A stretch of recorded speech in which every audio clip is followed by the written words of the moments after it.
Selain karena pendengaran akan firman Kristus, kita bisa bertumbuh. Iman kita bertumbuh karena penderitaan yang terjadi dalam hidup kita.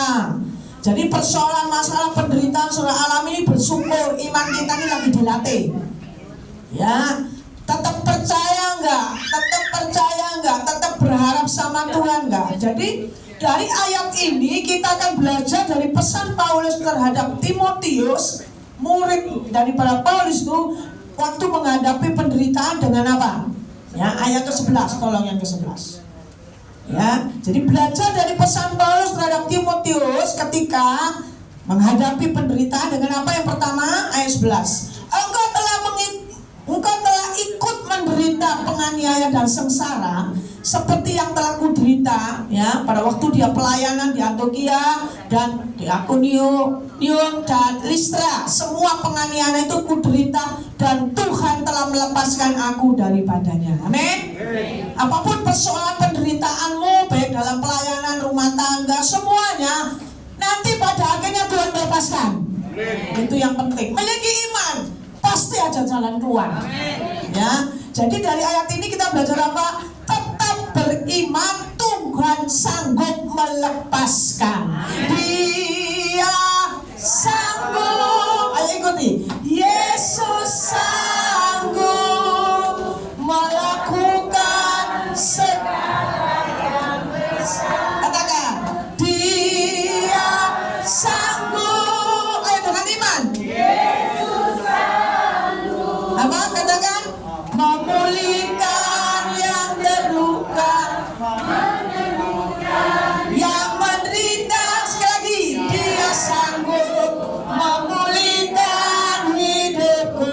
Amin. Dari ayat ini firman Tuhan berkata, apapun persoalan masalahmu, yang pertama tetap beriman bahwa Tuhan sanggup melepaskan. Tadi di ayat pertama Paulus mengalami penderitaan, kesengsaraan. Ini bukan dalam hal rumah tangga, ini dalam pelayanan. Loh, melayani Tuhan kok masih menghadapi masalah persoalan ini? Paulus dalam pelayanan dia mengalami kesengsaraan, ya, di kota-kota yang tadi saya sebutkan. Ya, dikatakan juga tokoh-tokoh Alkitab lainnya mereka menderita karena firman, karena pelayanan. Contohnya Ayub, orang yang saleh, takut akan Tuhan, ngalami Tuhan habiskan semuanya. Tapi dengan peristiwa itu ayat berkata, aku kenal Tuhan bukan kata orang, tapi mengalami pribadi dengan Tuhan, berjumpa secara pribadi. Memang kita tidak tahu ya kapan ya Tuhan melepaskan masalahku, tidak tahu. Semakin kita tidak tahu, semakin kita beriman. Semakin kita tidak mengerti, semakin kita bersyukur. Karena waktu Tuhan, waktu yang indah itu pasti terjadi. Ada orang ngomong sama saya, "Yes Bu, masalah wakil tapi aku tetap maju terus. Pada saatnya nanti aku kan pasti mau jalani ke depan dulu." Amin. Kita jangan mundur, tetap maju bersama Tuhan. Ya, kita akan maju bersama-sama. Jadi kita lihat tokoh-tokoh Alkitab pun mengalami seperti itu. Ayub 3 ayat 25, tolong dibukakan. Ayub 3 ayat 25. Orang yang paling menderita di muka bumi ini siapa? Mesti Ayub, enggak. Orang yang paling menderita di muka bumi Yesus. Dikecewakan, ditolak, disalib, betul? Jadi kalau ada yang kecewa di sini, aku paling kecewa dari yang lain, enggak. Yesus sudah menanggung kekecewaanmu. Ya, karena yang takuti itu yang menimpa aku, dan yang ku cemaskan itu yang mendatangi aku. Makanya tidak usah takut, tidak usah cemas. Malah dia tidak diundang, malah datang. Aduh, aku takut ini, aku takut, itu malah datang. Karena yang kita takuti itu yang menimpa kita. Makanya kita harus berpikir memang menakutkan, mengerikan, tapi membalikan keadaan. Aku percaya Tuhan sanggup melepaskan. Jadi 90% manusia itu kalah dengan pikiran. Takut aku, ini begitu cemas aku. Nah itu yang akan mendatangi kita. Masalahnya tidak mari-mari, tambah masalah itu menekan kita. Ya, tapi waktu kita berserah penuh di hadirat-Mu, kok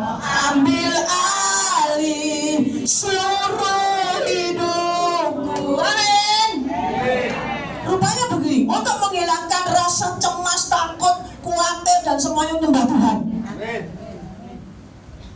Tapi fokusnya bukan yang lain-lain, fokusnya hanya Tuhan.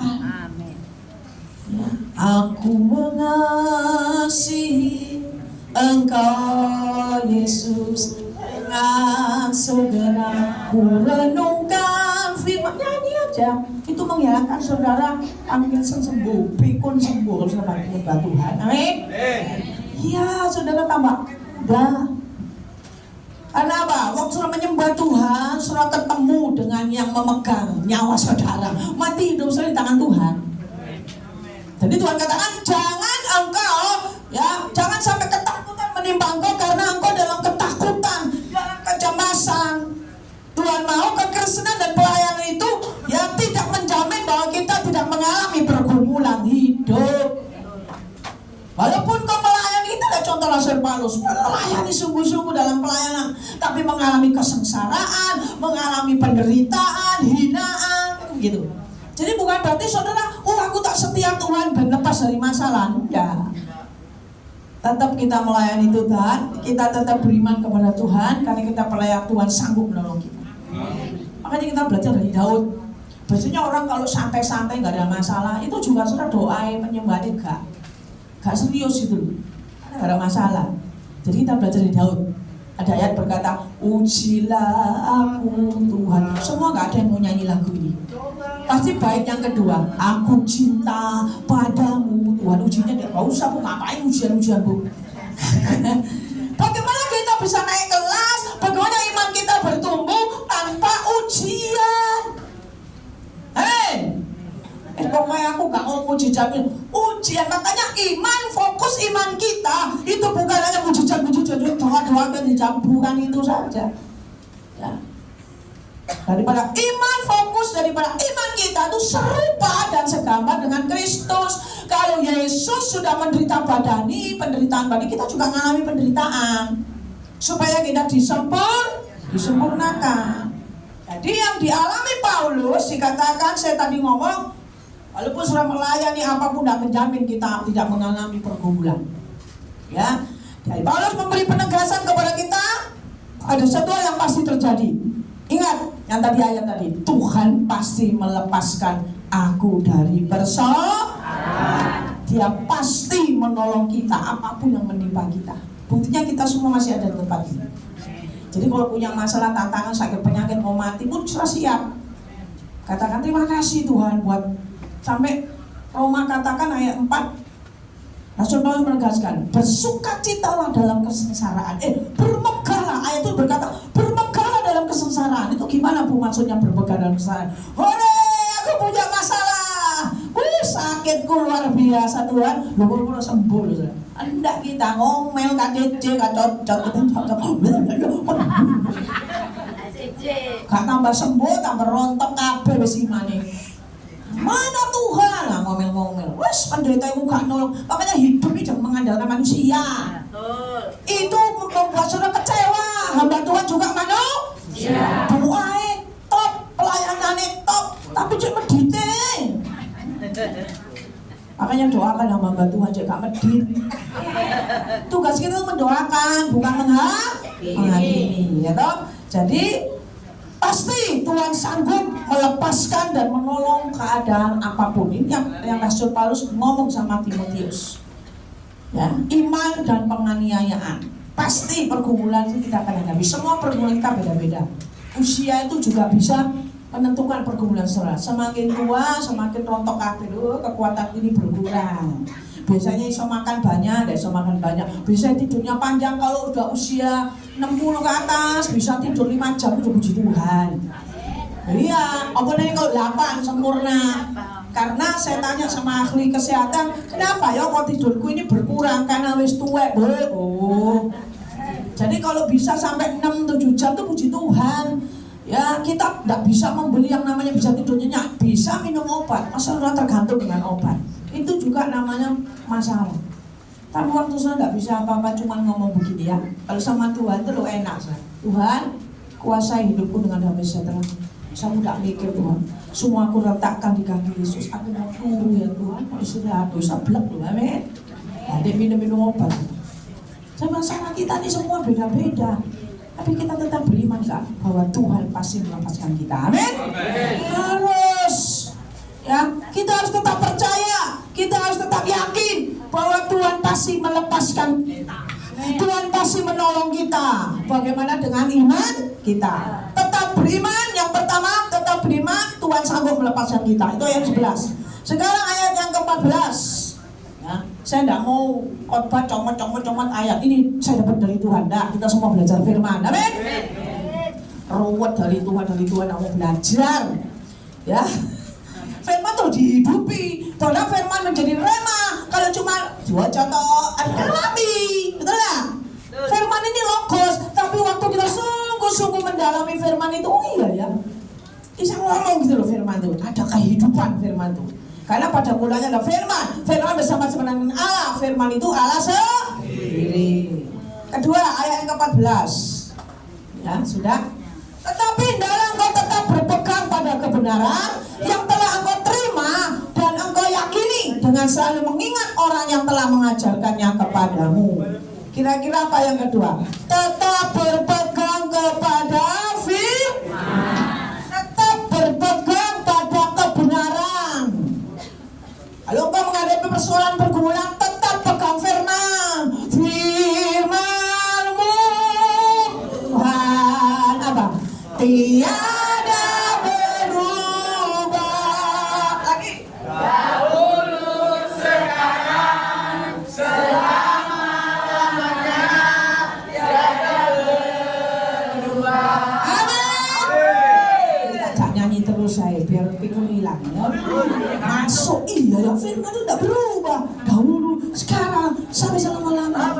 Makanya pegang firman. Tetap pegang kebenaran ayat 14 itu. Penderitaan itu biasanya menawarkan kepada seseorang jalan pintas, jalan keluar untuk mengandalkan yang di luar kebenaran. Wis gak apa-apa. Iki loh bisa nolong kamu. Paling ya, nah, kayak yang utang-utang dulu. Pinjol. Ayo wis tawarannya manis saudara. Nah orang kalau punya masalah, kalau dia nggak bisa nolong, si ibu pinter ibu, dia tuh punya karunia bono begini. Sekarang tuh banyak anak-anak Tuhan juga kayak dukun. Kalau yang benar-benar nggak masalah.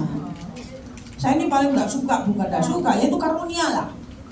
Ya, saya ketemu dengan orang yang punya karunia begini, tidak masalah kalau itu benar hidupnya atau penting karakternya. Karena saya kenal dekat sama orang ini. Suatu saat kita kumpul bersama pendoa. Nah ini orang ini dapat ini, giliran saya. Di sini kamu udah apa? Ada apa?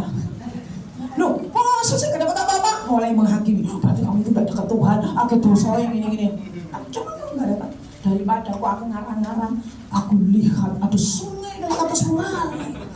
Dan dia masuk dalam hatimu. Waduh gak mau aku. Karena saya tahu orang ini pinter kalau suruh ngarang-ngarang itu.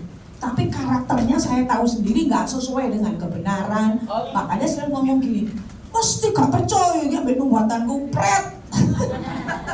Kamu aku kenal kamu loh. Waduh, saya juga bojo.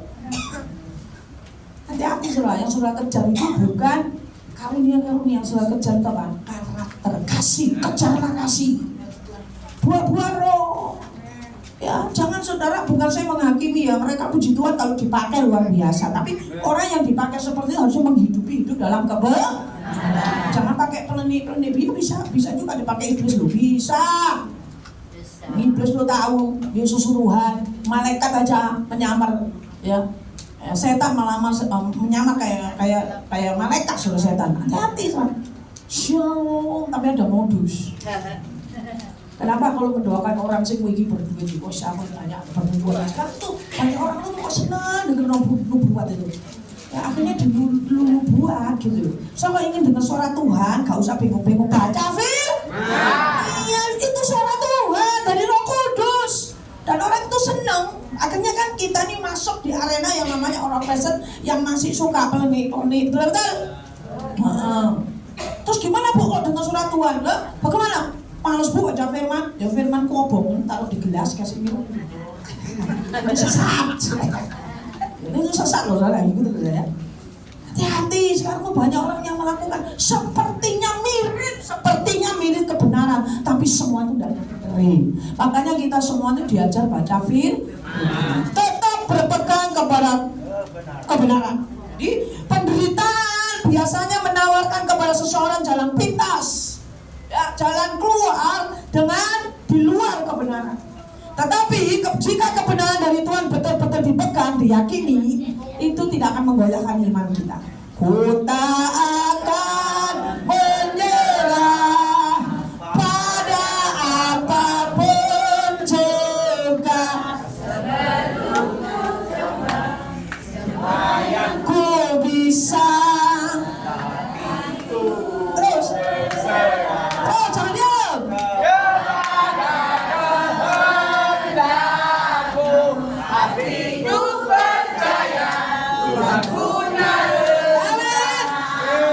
Mas Benny, mas, dulu sih.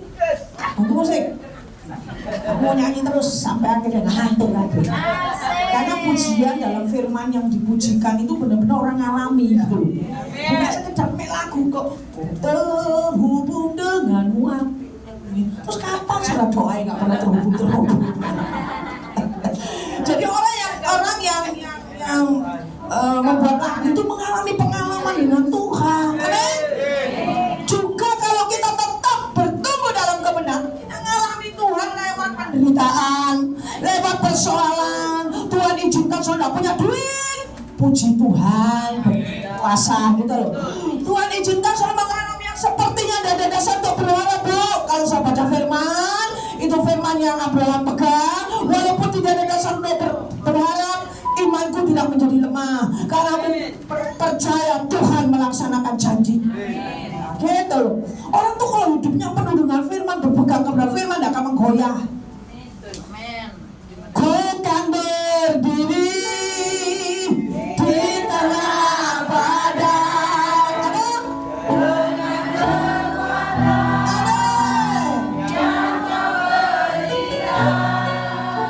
Sampai kapanpun Tuhan katanya Yesus selalu menopang. Kami katakan hidupku. Beri kemuliaan bagi Tuhan, beri kemuliaan bagi Tuhan. Beri lagi. Kalau kita loh sampai saat ini bisa bertahan dari COVID sampai sekarang. Kalau saya mau bersaksi, terus gak bisa nangis lagi sebenarnya. Saya cuma ngomong, wow keren Tuhan ini, amin. Itu namanya tetap dalam kebenaran.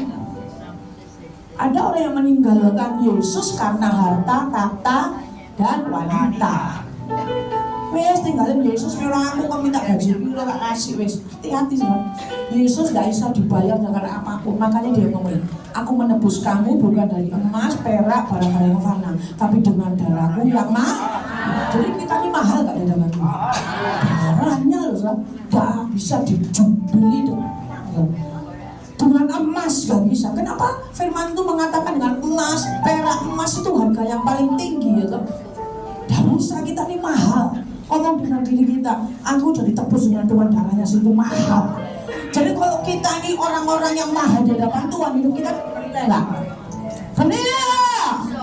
Omongan kita juga bernilai, nggak sia-sia. Omongan kita kembali kepada firman. Didik ngomong firman itu bernilai. Jadi omongan yang nggak bernilai apa bu? Omongan sing sia-sia, bersungut-sungut. Orang kalau bersungut-sungut kena apinya Tuhan. Orang yang bersungut kehilangan berkat Tuhan. Saya ngomong itu saudara ya. Bersama Bu Ani pelayanan di Batu kemarin bersama dengan Bu Agnes Maria. Wow keren. Kita tahu ayat itu.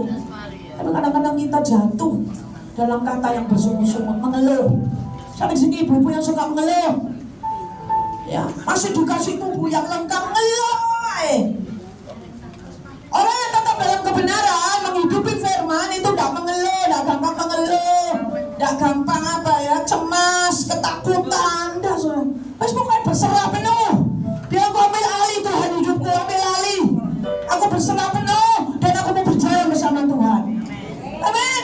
Haleluya. Saya semangat banget saudara. Walaupun kita macet tadi. Mau saya nunjuk gak usah nyocok lah, aku sih pelayanan santai. Tante telat, aku juga telat. Kok telat apa? Telat Jumatan. Saya lihat ya orang Muslim tuh, waduh Jumatan telat. Loh misalnya lah kamu sembahyang dia gak iso, ketinggalan tuh. Ya, bisa tetap berdoa untuk dia. Tuhan pasti selamatkan, amin. Kita percaya bersama Tuhan kita bisa lewati. Amin. Bersamamu apa ku lewati semua. Katakan perkenanmu ya teguhkan hatiku. Engkau yang berindah. Katakan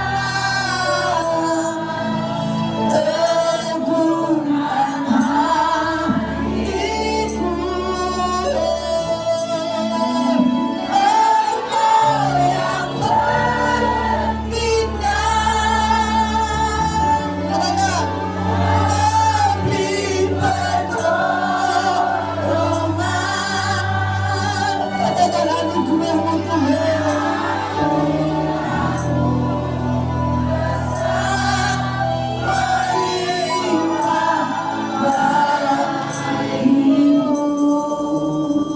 Mohon kanan kiri, pertolongan Tuhan akan terjadi dalam hidupmu. Waktu kau tetap dalam kebenaran, pertolongan Tuhan akan terjadi. Perkenanan Tuhan akan terjalani. Cuman satu, selalu bersama dengan Tuhan. Sekarang begitu, tetap di dalam kebenaran gitu. Pikiran saudara ini hanya Yesus, gak ada yang lain. Kalau saya menghadapi persoalan sakit penyakit terdesak, jangan yang pikiranmu uji nanti bisa tolong saya ini. Oh, ngambil sama mana? Oh, cairan. Wah, aduh Pak Heri, terus bisa menyelesaikan ini semuanya. Langsung kalau kau menghadapi hal apapun, napasmu situ-situ, tetap ingat Yesus. Amin. Karena lagu tadi berkata bersamamu Tuhan ku lewati semua. Orang yang tetap dalam kebenaran, pikirannya tuh Pak Yesus ya, sudah ada yang lain. Ini ngomong pribadi loh, gak usah rame-rame. Paling enak tuh doa rame-rame, gak ngantuk bu. Ini bisa pribadi. Gimana pengenalanmu dengan yang namanya Yesus Tuhanmu itu? Sampai gimana pengenalanmu sama Tuhan itu? Jadi kalau dia diberikan persoalan masalah sakit penyakit yang tiba-tiba datang dalam hidup saudara, jangan kayak murid-murid Tuhan Yesus. Murid-murid Tuhan Yesus bersama-sama dengan Yesus, tapi Yesus ada di pemburitan, dia ngamuk-ngamuk saudara. Guru, kamu membuat aku mati. Dan mereka ahli-ahli, nelayan yang ahli, bisa melihat oh ini cuacanya begini, nanti akan terjadi begini. Tidak bisa diprediksi selama masalah itu persoalan sakit penyakit. Kalau persoalan masalah nggak bisa diprediksi, ya walaupun Yesus sepertinya kok murid-murid kalau di belakang itu dia marah-marah. Guru, kamu bikin aku mati ya, sampai tidak kenal bahwa Yesus itu mereka masih menganggap Yesus 100% manusia, tapi tidak menganggap bahwa Yesus juga. Jadi kalau menyelesaikan masalah kayak Yesus, aja repot karena PBB. Oleh pertolongan sana, Rono, Rene, Rono, nabrak Rono, nabrak sini, di ketabrak. Wes gak iso ngebut lihat ke atas. Ku pandang wajahmu dan berseru, pertolonganku datang darimu.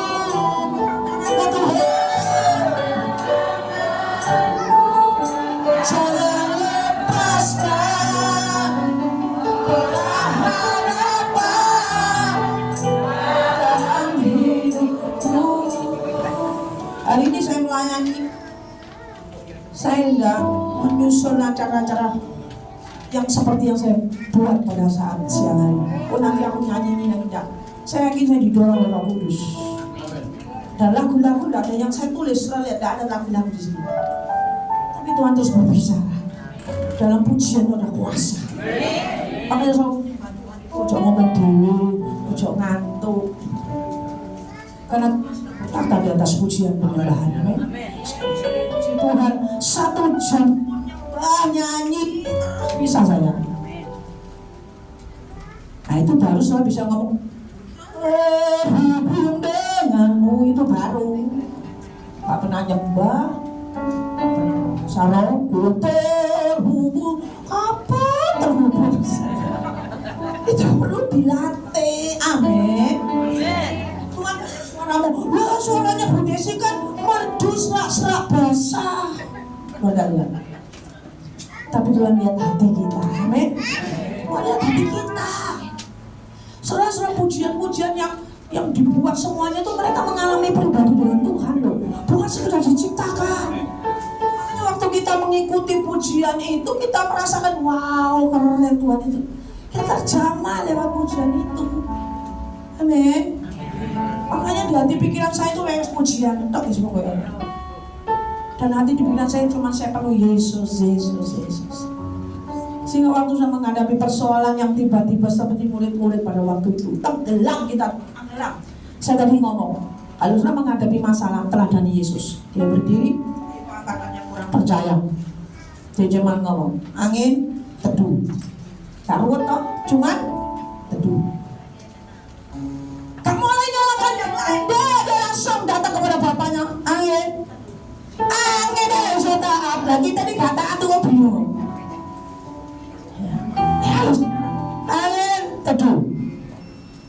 Kalau Yesus bisa melakukan seperti itu, kita anak-anaknya yang hidup sesuai dengan kebenaran pasti bisa. Karena kita ini duplikatnya Tuhan Yesus. Kalau saya punya kunci duplikat, itu antara yang asli dan yang duplikat itu sama. Bisa untuk nyalakan mobil kalau punya mobil, bisa nyalakan motor, betul nggak? Itu sama. Kita ini patronnya Tuhan Yesus, kita ini duplikatnya Tuhan Yesus. Amin. Makanya geger terus ini kok duplikatnya Tuhan Yesus tak setan begitu tuh. Lo kadang Tuhan Yesus bu, lo kadang setan bingung sebenarnya. Itu karena hidupnya nggak tetap di dalam firman, hidupnya nggak tetap di dalam kebenaran. Cepat aku khotbah ini cepat, masih kurang 5 sesi nada. Jadi jika kebenaran dari Tuhan betul-betul dipegang dan diyakini, itu juga tidak akan menggoyahkan iman kita. Waktu kau sendiri tidak ada siapa-siapa, waktu kau berseru Yesus tolong, dia akan datang menolong kau. Kalau pikiran hatimu hanya mengandalkan manusia, makanya begini ada firman itu berkata, Yeremia 17, barang siapa mengandalkan manusia, hatinya menjauh dari Tuhan. Betul itu. Kalau saudara mengandalkan manusia, mengandalkan orang-orang bisa menolong saudara, hati saudara itu gak dekat baik Tuhan. Tapi kalau hati saudara dekat baik Tuhan, ya siapa sih mengandalkan Tuhan? Ya, Tuhan bisa kirim kok orang burung gagak aja, bisa kirim Elia daging, orang itu makanannya dia, tapi dia bisa memberi loh. Orang yang jahat dengan kau tiba-tiba datang untuk rumahmu, aku kok disuruh Tuhan ya waktu sembahyang harus nolong kamu. Bisa. Masalahnya kita masih punya paradigma, gak mungkin wong siku, wong jahat, wong medit, wong jahat, gak akan terjadi apa-apa. Tapi mau berpikir kebenaran Tuhan, orang yang di zaman Tuhan itu mengalami perubahan loh saudara. Amin. Itu tergantung dari kita. Kita tetap berada dalam kebenaran ya. Jadi meskipun berat ya, memegang dan meyakini kebenaran adalah harga yang harus dibayar. Memang harus ada harga yang dibayar. Ya, supaya kita tetap memiliki iman teguh kepada Kristus. Ada harga yang dibayar. Kadang kita pegang kebenaran gitu saya. Menjadi pelaku firman. Kita akan melakukan firman dengan taat walaupun ada kesempatan untuk kita tidak berbuat baik. Ada kesempatan untuk mencuri itu ada. Waktu kau taat melakukan kebenaran dan ini bukan milikmu. Aku harus umumkan dompetnya siapa ini, menghayal kecil pulpennya siapa ini. Walaupun kita melakukan ketaatan, walaupun gak dihargai orang, gak apa-apa. Kok jenani menengayo, aku sudah begini, gak penting. Tuhan yang memberikan upah, amin. Iya, itu namanya hidup dalam kebenaran. Ya, walaupun gak dibuat adil, sama minta yang aku ini kok gak dibuat adil, gak penting. Hidup dalam kebenaran. Kamu udah buat adil aku, ya doakan orang itu, amin. Tapi aku bener loh Bu Desi, pokoknya begini, pokoknya gak wis. Ya, kalau kau tetap pegang kebenaran, gak usah untuk melakukan ketaatan kepada firman, walaupun gak dibuat adil, walaupun gak dihargai orang, gak apa-apa. Kita tetap percaya, tapi sikap kita juga harus berubah. Oh, aku nggak ada buatan dulu, nggak pelayanan nggak pakai. Emang nggak? Emang selain di PPK ini nggak ada pelayanan? Mau pikirin, oh pengurus tuh bohong, ini bohong. Orang kayak gini keluarkan aja. Betul.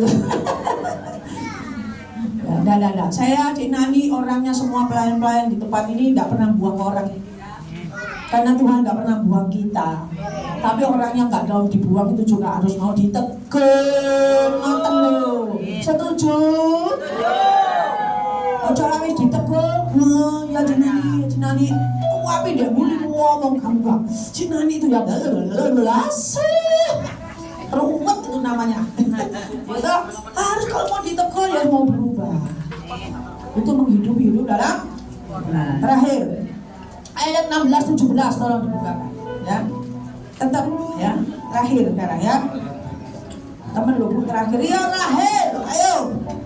2 Timotius ya, saya tetap kembali kepada firman. 3 ayat 16-17. Segala tuliskan yang dihilangkan Allah memang untuk mengajar, untuk menyatakan kesalahan, untuk memperbaiki kelakuan, dan untuk mendidik orang dalam kebenaran. Ayat 17. Dengan demikian tiap-tiap manusia kepunyaan Allah diperlengkapi untuk setiap perbuatan baik. Jadi dari ayat ini saya akan ambil judulnya tetap bertumbuh dalam kitab suci. Tadi dikatakan yang pertama tadi tetap beriman, Tuhan sanggup melepaskan. Kedua, tetap berpegang pada kebenaran, apapun sesulit, apapun persoalanmu, tetap andalkan Tuhan. Yang ketiga, tetap bertumbuh dalam kitab suci. Maksudnya apa ini? Di tengah penderitaan yang terjadi, kita memerlukan kekuatan rohani. Kita butuh relasi, yaitu baca firman, renungkan firman. Ya, memang tuh relasi kita dengan firman Tuhan, ada yang lain. Buku, kitab yang menjawab semua soalan di dunia hanya firman. Kejadian cewek Wahyu itu loh. Tentang rumah tangga, tentang anak, tentang apa saja, keuangan, tentang apa saja itu semua bisa dijawab oleh firman. Kalau saudara wis kata baca firman. Dari sekolah minggu saya kilo sampai rambut putih belum selesai kerja sampai Wahyu. Kalau saya tanya, kau udah baca firman? Sudah. Berapa yang 2 ayat? Mari. Ini saya sudah mau selesai lagi. Tidak masalah. Saya begini, kayak rutinitas. Nah itu sih ngomong-ngomong itu karena nggak mau baca firman dengan disiplin. Betul? Oke, alasannya. Baca loh. Ini ada di cucu saya nih. Saya baca 1 pasal. Kalau aku lupa malam, iya Bia, aku lupa belum baca firman. Biasa kamu. Untuk Bia aku ingat ketika saya. Dan kalau dia lupa besok ini sudah masuk perjanjian lama. Perjanjian baru wes 14 ini perjanjian lama. Lama itu kan yang paling susah, cek semuanya. Cio, sampai di mana pembacaan? Hah? Ayub, oh penderitaan bagi dia. Itu berapa pasal itu Ayub? Ya. Ini kadang-kadang dia nego, ini kalau 50 ayat ya, kalau separuh kok, kalau lanjut kakak selesaikan. Ya ini konseling saya ini ya, ini kadang-kadang saya belajar dari dia juga. Mami ini ngamuk, kok gak sabar, iya juga ya kok. Iya, kita belajar dari orang sekitarnya, gak usah, kadang udah kena guru saya. Nah, kita ini kadang, ini negur-negur tahu, gitu. Tapi belajar, iya ya kita harus belajar. Ya, jadi bertemu dalam kitab suci di tengah penderitaan hanya firman. Kita bisa bertemu dalam firman karena ayat 16 tadi. Karena firman itu apa? Bermanfaat untuk mengajar atau mendidik. Jadi orang-orang yang mau pinter itu baca firman. Karena firman itu isinya mengajar kita. Dari koflok, dari pinter gitu. Iya loh. Jadi orang berhikmat. Ya loh. Dia dulu gak pernah baca kitab, sekarang baca kitab pinter. Ya loh. Makin pinter sampai aku kalah kan begitu. Wah mami gak ngerti gitu loh, gak ngerti kan bersih. Jadi pinter. Terus firman itu juga bermanfaat untuk apa? Mendidik dalam apa? Mengasihi Tuhan lebih sungguh-sungguh. Kasihlah sesamamu seperti dirimu sendiri. Banyak firman itu mendidik kita. Firman juga menyatakan kesalahan. Firman itu kadang ingatkan kita, jangan mengamuk. Ya kasihlah musuhmu. Apa firman EKP? Carilah, ketuklah, semua ada itu. Ya. Ada kesalahan-kesalahan apa, ayo ampuni musuhmu, kasih dia, kan begitu. Firman itu menyatakan kesalahan, terus memperbaiki kelakuan kita. Firman itu memperbaiki kelakuan kita. Kalau kita masih suka omongannya gak usah dipegang, bolak-balik, gak usah dipercaya, firmannya ada. Semua firman menjawab. Kalau kamu suka berdusta, bapak segala pembohong itu adalah iblis. Kalau kau gak mau jadi anak Tuhan, kalau suka tetap bohong, anaknya iblis. Oh my wis, bohong itu bukan hanya kecil besar tuh bohong, ya bohong. Bapak segala pembohong itu iblis. Nah, ayatnya ada, kalau sudah baca ada semua. Kamu mau jadi sahabatnya Yesus, sahabatnya Allah, ada ayatnya. Abraham disebut sahabat Allah. Itu semua Tuhan ngomong memperbaiki kelakuan. Jadi firman itu mengajar, mendidik, menyatakan kesalahan, memperbaiki kelakuan. Dan kalau saudara tidak baca firman, tidak menghidupi firman, saudara akan ketinggalan dan saudara akan tidak hidup dalam yang kebenaran yang Tuhan mau. Jadi kita diperlengkapi untuk tiap-tiap perbuatan baik jika menghidupi firman Tuhan meskipun pergumulan dan masalah sedang kita hadapi. Saya percaya. Tadi yang pertama apa? Waktu kita sungguh-sungguh belajar pesan dari Paulus untuk menghadapi penderitaan, yang pertama tetap beriman karena Tuhan sanggup melepaskan. Yang kedua, tetap berpegang pada kebenaran. Yang ketiga, tetap bertumbuh dalam kitab suci. Semua diberkati. Puji Tuhan, beri kemuliaan bagi Tuhan. Persiapan terima kasih Yesus. Kurabas. Mari kita sembah Tuhan.